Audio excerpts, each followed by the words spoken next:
So a trick one of my mechanic friends showed me, or told me about rather, was to get a yoga mat for your wing walk. If you have a low wing aircraft, you're gonna have to normally walk on the wing to jump into the cockpit there. So it's pretty simple.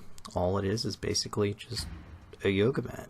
And I know a lot of people are going to be like, well, that's what it's for, it's to walk on. However, if you're working in the interior of your aircraft and you're in there and your legs are hanging out because you're trying to like vacuum or screw something in or something to that effect, it protects this.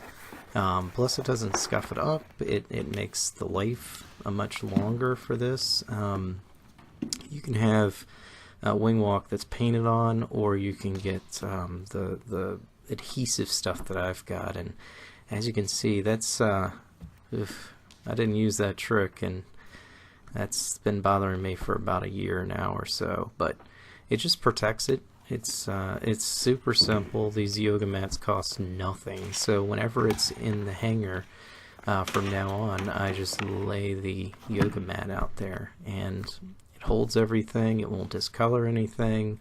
It just protects that area of the wing. So just a quick little tip that I would pass on. I really appreciate it from my mechanic, and hopefully it'll help you out. All right, stay thrifty. See you guys.